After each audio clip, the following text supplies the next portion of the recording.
everyone, welcome. I'm Katie and this is The Importance of Temperance. It feels like a minute that I haven't been on, so I hope you guys are all doing super well wherever you are in the world. I am awesome, so good to be back. I've been away for 4 weeks now. I got back on Friday. Today is Tuesday as I'm filming. I feel regenerated, I feel revamped, I feel relaxed, I feel really good actually, and so I'm hoping that you guys are feeling the positive energy too. As far as going away, it's fantastic, but coming home is even better, to be perfectly frank with you. I missed my cards, and I missed my fountain pens, and I missed my bed. I miss those things that you just can't take with.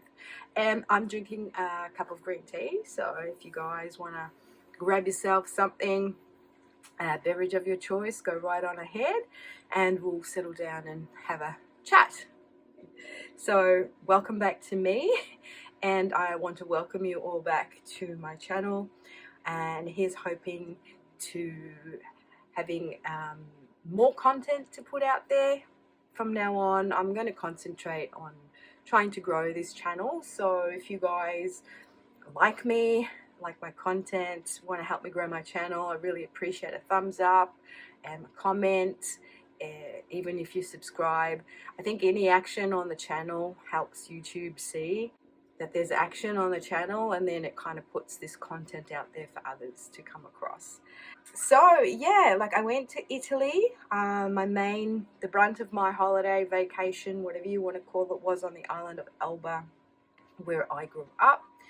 And the reason for me going there was because my cousin and his wife, with the kids, were traveling overseas for 6 weeks, and then they were going to stop over for 2 weeks on Elba, and they can't go to Elba without me being there, because the whole point of them going to Elba is because that's where I grew up, and I introduced Elba to them, so to speak. So if you don't know where Elba is, it's a small island off the coast of Tuscany. It's called Isola d'Elba, or the island of Elba. It's in an archipelago of 7 islands.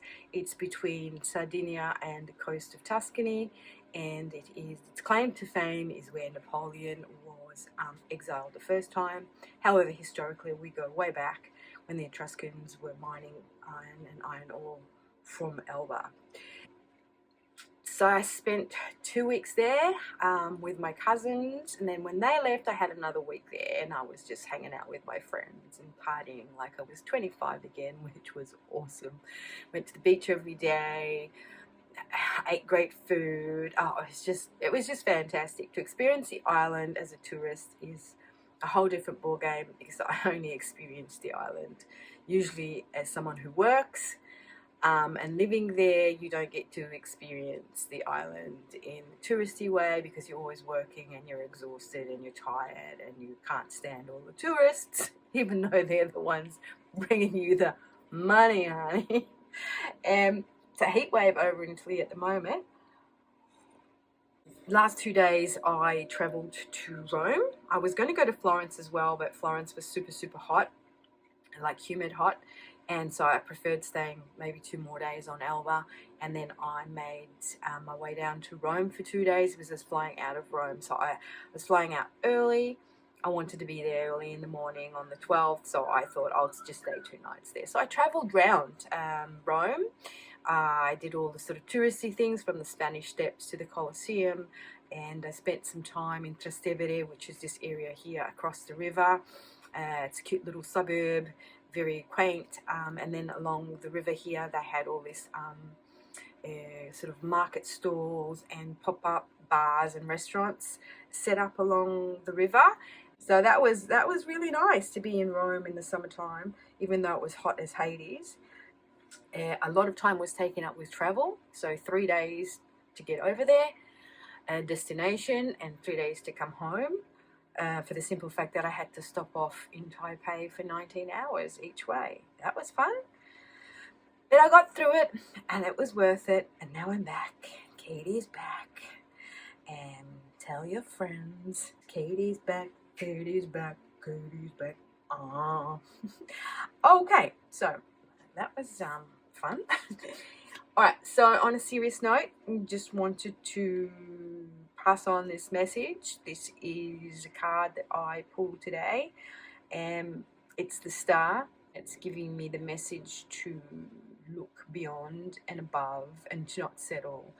And the word I'm hearing from this is ambit. So there is scope. There's a lot more scope to develop and grow and connect.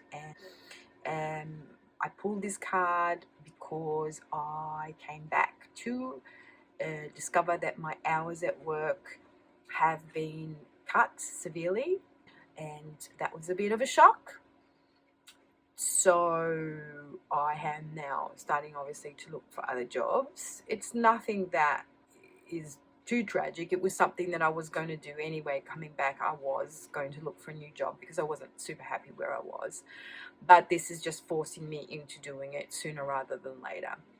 So again, not settling in, to the comfort zone.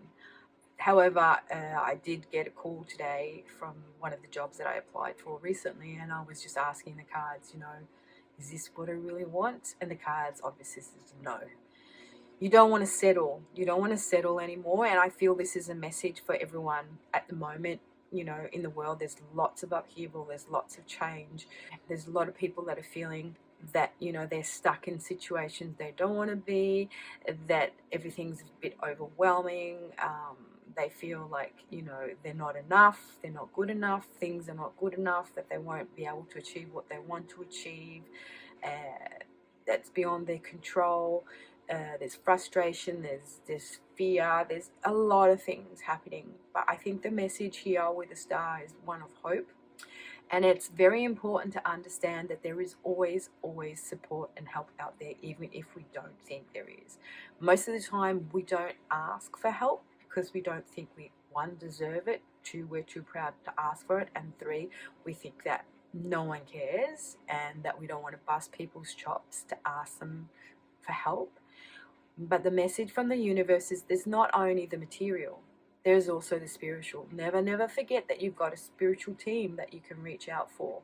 Be that God, be the divine, be that spirit, be that universe, be whatever you call it, whatever you believe in it. Ask them for help. Ask them for support. And they will be there. So whatever situation you are in right now, the message for you is ask for help. Reach out. And if you don't want to reach out to someone in the flesh, reach out into the spiritual world and look up to the stars and make that the sky is your limit. Not just the sky, but make that the universe is your limit. And don't settle. Don't settle for something when you know in your heart it's not right for you. Do not settle, because there is something better. There is always hope. There is healing. There is a lot out there that is for you. And you need to understand that all you have to do is ask for it and open yourself up to receive it. So I feel that this is a message for me, but I also thought I'd share it with you because I feel like that is a message that's coming through for everyone at the moment. So that's a beautiful card. I'm very grateful for that card. And I also want to say that this is just beautiful. Even though it's just a major arcana, this Yasen Guzlev Tarot is just beautiful. I love it. So I've been pulling from here just to get some major hits, major messages, and that's amazing. So yay! So I came back home, and awaiting me was this wonderful the Tarot of Crowley, which is the it's from Christoph. Where is it? Christoph James. He is the Rain Coast Tarot creator. Now I saw this deck on whose channel? Yeah, that's right, the Hermit's Cave channel. It's always Simon's fault, blame him. But he was reviewing, I think, the newest edition of the Rain Coast Tarot, and on his desk he had the Tarot of Crowley. Now I have seen it around, but I never really paid any attention to it because of Crowley. But when I saw it on Simon's channel on the Hermit's Cave, I went to see one of the reviews that Simon did of it, and he has the black and white version, and I thought it was so quirky. I loved it. It's kind of like right up my alley in the sense that it has this kind of like tongue-in-cheek feel, that it's like it's a bit of a farce, but at the same time it's, you know, really fun. And what is done, this is the Aquatinte version of it, so it's the color one. But it's the color that, you know, back in the day when you had the black and white photos and then they wanted to give it some color, so they gave it this they put it through this kind of process called aquatinting, and it came out all sort of like these weird colors that were like a bit too, you know, bright, and they didn't look realistic. And so that's what it kind of reminds me of. Now, when I did go on the website, the only one that was available was the Aquatinte. There was only 2 decks left, and so I think I got one of the last 2. And this is a certificate of authenticity, 129. And then on the back, it's got that kind of protective, just this card that protects the back of it. Now, it is a 2-part box, quite sturdy. By Christoph James, the Tarot of Crowley, Aquatinte, and it's 2021. Now, the only thing I don't like about this, these are the backs, is the stock, the card stock. It's really, really flimsy. And even though it feels nice and it feels sort of buttery, but it's just so thin. You know, like, let's grab one of these cards. These are the US games cards, right? It's kind of like the same, just a little bit bigger, just a tiny bit. But, you know, this, even these are thin, but at least there's some substance to it. This is kind of nothing. So this has kind of been a little bit of my pet peeves of late. Like, you're paying through the nose for decks because this wasn't cheap. Again, I only bought it because it was shipped for free from the US or Canada, I think it is, to Australia. But, you know, I paid like 80 Australian dollars for it. If I had to pay for shipping on top of that, it would have been 100 Australian dollars. Can you at least give me a deck, yeah, that is got some proper card stock? It's either too thick and cardboardy, or it's either too thin. I don't understand. You want us to pay good money for decks, but then you're not sort of giving us the quality. Do you know what I mean? In the card stock. And I understand it's crisis globally, but please, please, please, please, please, if you want us to pay good money for your decks and support you independent creators, please produce a deck that's actually worthwhile, that it feels good in the hand, because this is just, you know, too thin. So, rant over. Oakley dokley. So, I just brought the camera down a little bit so we can take a closer look at these cards. So, I find them super fun because there's all these images everywhere in these cards that you have to sort of go and find. Like, you know, you have Crowley down here, then you have this person up on top of the roof. You've got like a devil in there. You've got like a little redemption Christ, and yeah, so they're super fun in that way. And this aqua tinting has kind of given them that vibe, that kind of old black and white photo recoloring vibe. So yeah, so this is an indie deck, and as we said before, the creator is Christoph James, and his intent behind the deck is just to sort of use Crowley as a study and as a personage in this deck. This follows the RWS system. And also he uses throughout, there's also different kind of personages that are from Crowley's era. Some are well-known occultists.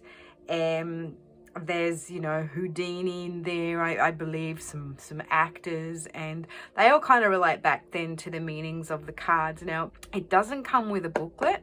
However, you can go to the website, and I'll link the website below, and it has like a 101 page PDF that you can download for free, and it has all the images of the cards, and it gives a description, you know, a bit about Crowley, a bit about, you know, the intention behind the deck, and also it gives you a description of the actual cards and the personages in there.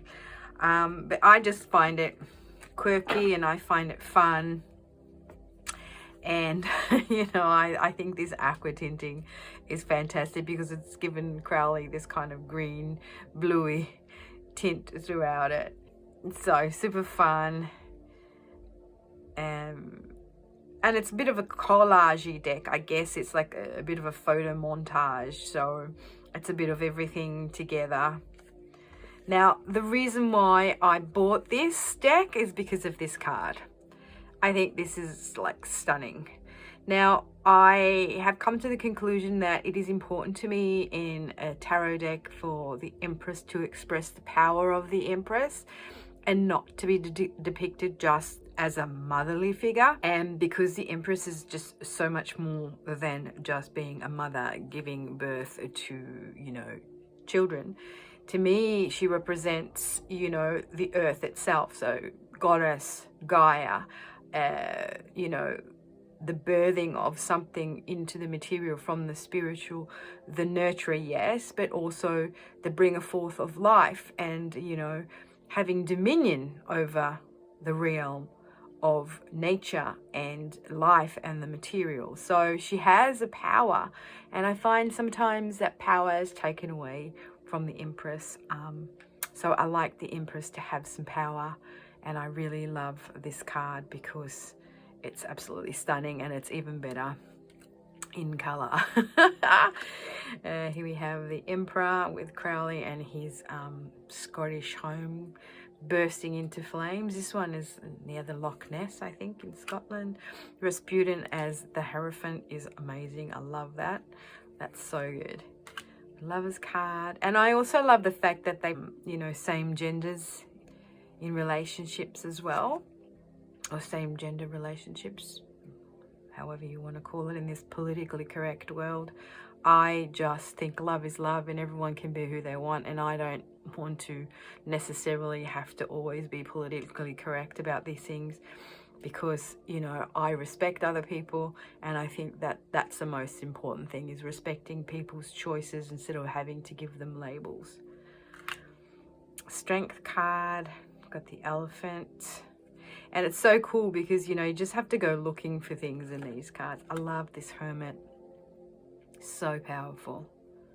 Love, love, love. Wheel of Fortune. And Justice.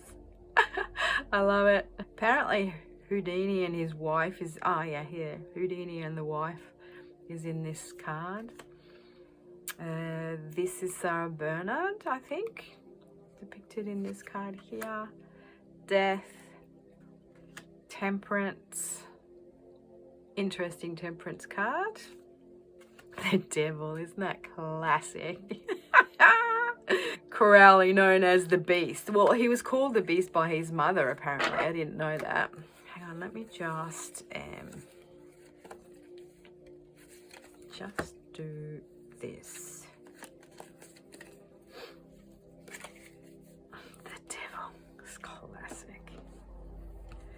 Tower. So this is Crowley's house, which is featured quite often in these cards, and this is one of Crowley's most renowned images, the Star. That's a beautiful card, isn't it? Star. Moon, this is I think this is Edward Waite, and the Sun is Pixie. How cool is that? And in the Judgment, we've got Ming the Merciless in the pulpit. Don't you love that? And apparently that's Joan Crawford up there, and Pixie is meant to be somewhere in this image as well. The World. And these are the Miners. Again, Edward Waite, I think that is. This is another actress. Like, I just really, I don't know, there's something about this deck that speaks to me. The colours, I'm really glad I got the Aquatinte because the colours are garish and kind of give it some flavour as well. And I just like,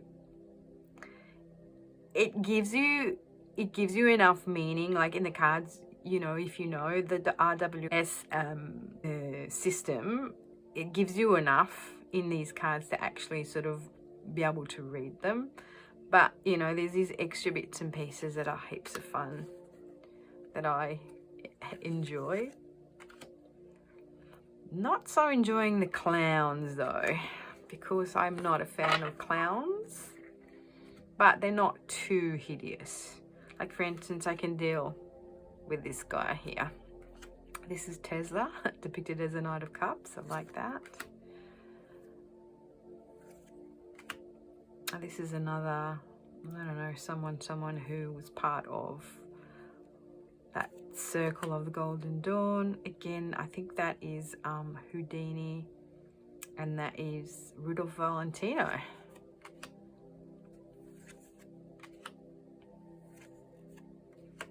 Four of Wands. Isn't that a great card?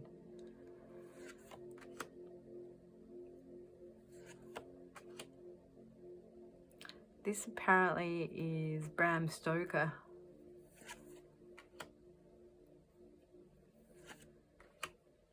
And this is the Cave of Merlin.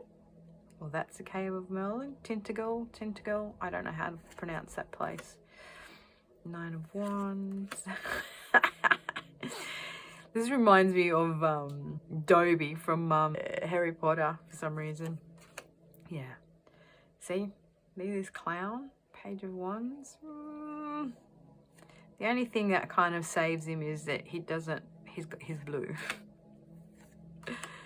And that's, I think, the tour of oh my goodness, what's it called in England? Glastonbury. The Glastonbury tour with the Tower of St. Michael up there.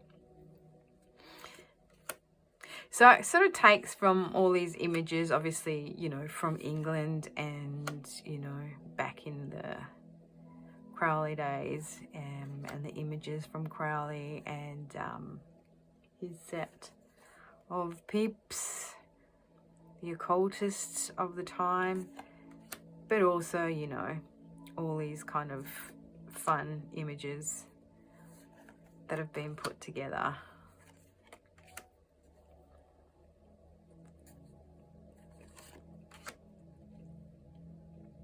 See, even the Nine of Swords, it's pretty cool. I love the fact that you've got him up here, even if he's been backstabbed or stabbed or hurt or whatever's happened here, he's coming up. He's regenerating, revitalizing himself in the sun. So I guess these pages, I think all of them are clowns, which is interesting depiction.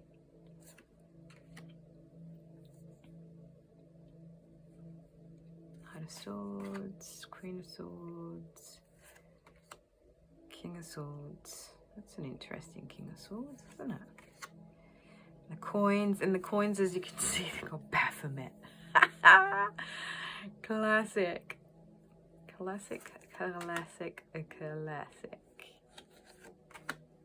And these are all sort of gargoyles and images from churches and stuff. Sculptures that you would find. Oh, that's very poignant for 6 of coins, isn't it? 7 of coins, 8 of coins.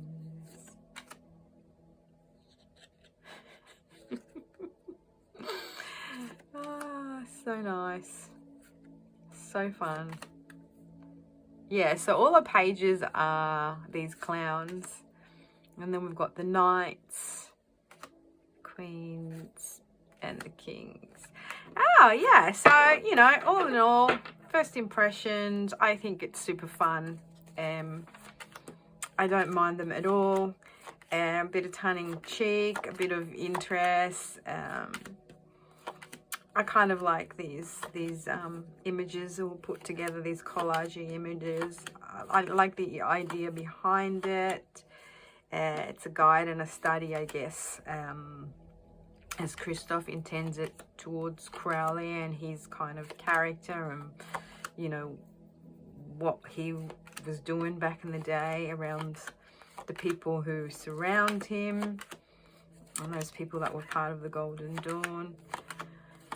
Yeah, so really, I think that I'm really glad that I got the Aquatinte version rather than the black and white, because for some reason this kind of makes the deck, it makes it more fun for me, and kind of it's easier to get to see the details as well, I guess. Yeah, super fun, super fun. So yeah, guys, that's it. Thanks for sharing some of your precious time with me and hanging out. And hopefully my intention is to be able to grow this channel a little bit more, so put out more content and use it as a way to get to know more of you in the community. If you want to help me grow this channel, then please leave a comment, like, subscribe, just so sort of, again, YouTube is all about analytics, and if it sees, you know, that there's activity, then it will put the content out there. But if you don't want to, you don't have to. All right, guys, thank you so much once again, and I will see you all in my next one. Totally.